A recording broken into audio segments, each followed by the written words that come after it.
আসসালামু আলাইকুম, welcome to my channel. কেমন আছেন সবাই? আলহামদুলিল্লাহ আমরা ভালো আছি। আজকে আরেকটি নতুন রেসিপি নিয়ে আপনাদের কাছে হাজির হয়েছি। আশা করি আমার রেসিপি আপনাদের অনেক ভালো লাগবে। আজকে আমি মুরগির মাংস দিয়ে, কাঁকরোল দিয়ে, আলু দিয়ে মুরগির মাংসের ঘন্ট রান্না করব। তো সেটা আপনাদের সাথে শেয়ার করব। তো দেখুন আমার রেসিপি যদি ভালো লাগে আপনাদের ফ্রেন্ডস অ্যান্ড ফ্যামিলির সাথে শেয়ার করবেন। স্কিপ না করে পুরো ভিডিও দেখবেন। এখানে আমি মুরগির মাংসগুলা হলদে দিয়ে ভালো করে ক্লিন করে নিচ্ছি। মুরগির মাংস প্রথমে আমি ভালো করে ক্লিন করছি, তারপরে হলদে দিয়ে আর একটু ক্লিন করে নিচ্ছি। এরপর পানি জড়িয়ে নিব। আর এদিকে নিয়ে নিয়েছি আমি কাঁকরোল আর আলু। এখানে কাঁকরোলটা আমি কিভাবে কেটেছি সেটা আপনাদেরকে দেখাচ্ছি। আলুও আর কাঁকরোল দুইটাই একই সাইজের করে কেটেছি। এই দুইটা আমি কাটার আগে ভালো করে ছিলে নিয়েছি এবং এটা ধোয়ার পর আমি পানি জড়িয়ে নিচ্ছি। আর এদিকে আমি মুরগির মাংসটা রেডি করে নিয়েছি।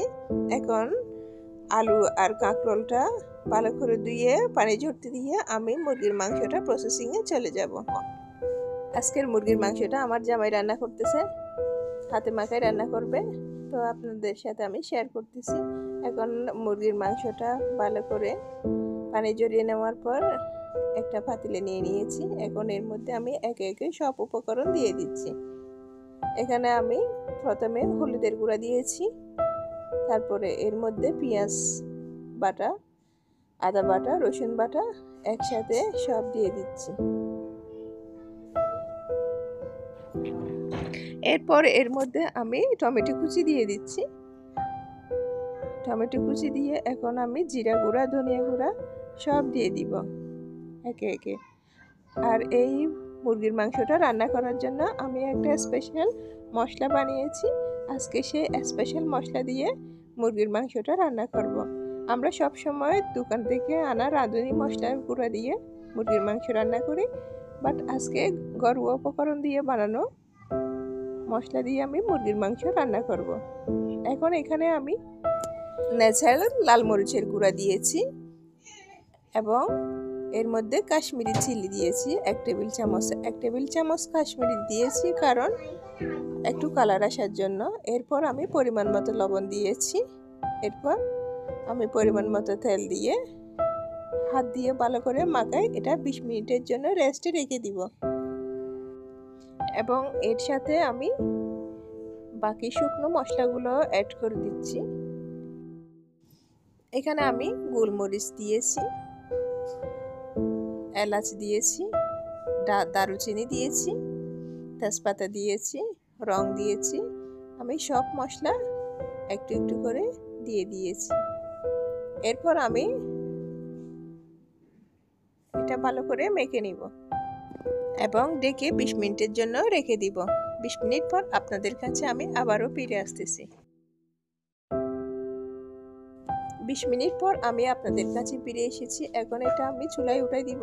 এর জন্য একটু করে আমি কুসুম গরম পানি অ্যাড করে দিচ্ছি এর মধ্যে, যাতে মাংসটা পুড়ে না যায় তলানি দিয়ে। সেজন্য একটু করে হাত ধোয়া পানি মিক্স করে দিচ্ছি। এখন মাংসটাকে আমি চুলায় উঠাই দিব। চুলায় উঠাই দেওয়ার পর এটা যখন একটু সিদ্ধ হয়ে আসবে তারপর আমি রেডি করা মশলাটা দিয়ে দিব।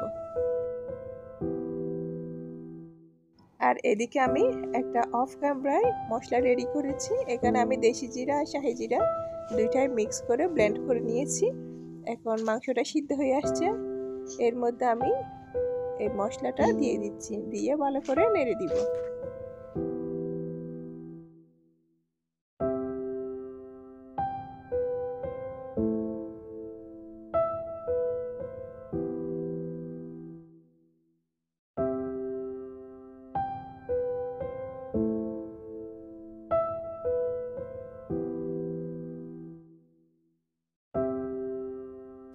সব মশলা দেওয়ার পর মাংসটা কষানো হয়ে গেছে প্রায়।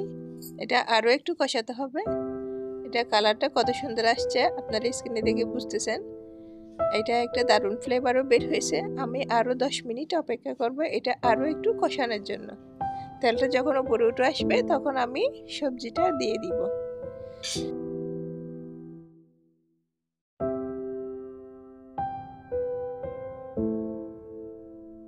এখন মাংসটা কষানো হয়ে গেছে, এর মধ্যে আমি সবজিটা দিয়ে দিচ্ছি একে একে। মাংসটা তেল উপরে উঠে আসছে, আপনারা দেখতেছেন। এখন এর মধ্যে আমি সবজিটা দিয়ে দিচ্ছি। এভাবে আপনারা যদি হাতে মাখায় মুরগির মাংস রান্না করেন, এটা অনেক মজা। এটা একবার খেলে আপনাদের আবারও খেতে মন চাইবে। হাতে মাখায় যে কোনো মাছ, মাংস, সবজি রান্না করলে এটা স্বাদটা হচ্ছে আলাদা। এটা বাঙালি একটা ফ্লেভার আসে। আগের দিনের মানুষরা অনেক দিন বেঁচে থাকতো, দীর্ঘায়ু পেত, কেননা ওরা সব কিছুতে মশলা কম ব্যবহার করতো, হাতে মাখায় রান্না করতো। এখন মাংসটা পুরোপুরি কষানো হয়ে গেছে, আমি এর মধ্যে সবজিটা ঢেলে দিচ্ছি। সবজিটা দিয়ে আমি একটু নাড়িয়ে দেব, এরপর আবারও 5 মিনিটের জন্য এটা কষিয়ে নিব।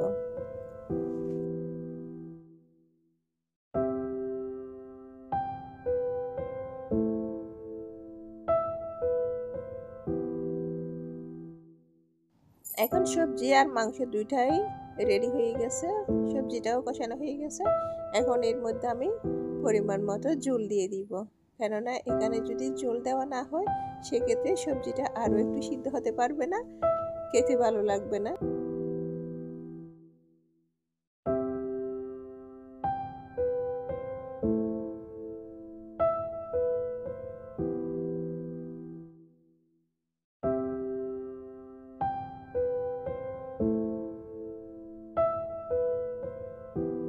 এখন ঝোলটা দেওয়ার পর আমি আর একটু নেড়ে দিব, বেশি নাড়বো না, বেশি নাড়লে মুরগির মাংসটা ভেঙে যাবে। তো একটু করে আলতো হাতে নেড়ে দিয়ে আমি এটা ঢাকনা দিয়ে ঢেকে আরও কিছুক্ষণ রান্না করে নিব। এবং এর সাথে আমি অ্যাড করে দিব 4-5টা কাঁচামরিচ, জাস্ট ফ্লেভারের জন্য।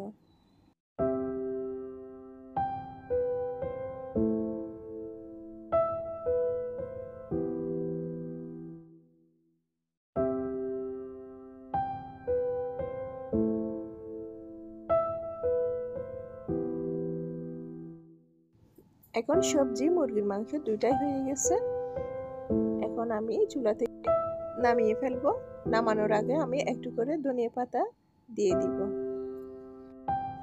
ধনিয়া পাতা দিয়ে আমি ঢেকে আরও 2 মিনিট চুলার উপর রাখবো, তারপর চুলা থেকে নামিয়ে ফেলবো।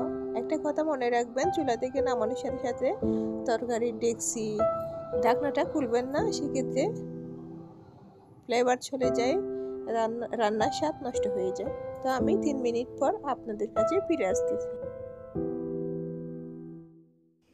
এখন আমার রান্নাটা আমি চুলা থেকে নামিয়ে পরিবেশনের জন্য নিয়ে নিয়েছি। দেখতেছেন তো কালারটা কত সুন্দর হয়েছে, কতটা ইয়ামি হয়েছে। তো আপনারাও বাসায় ট্রাই করবেন ইনশাল্লাহ। এই রান্নাটা অনেক মজা হয়েছে, সবজি দিয়ে মুরগির মাংসের ঘন্ট। তো সবাই ভালো থাকবেন, সুস্থ থাকবেন। আসসালামু আলাইকুম। আসসালামু আলাইকুম, কেমন আছেন সবাই? আমাদের ভিডিও কেমন লেগেছে কমেন্ট করে জানাবেন, লাইক করুন, সাবস্ক্রাইব করবেন। সবাই ভালো থাকবেন, সুস্থ থাকবেন, আমাদের জন্য দোয়া করবেন। আসসালামু আলাইকুম।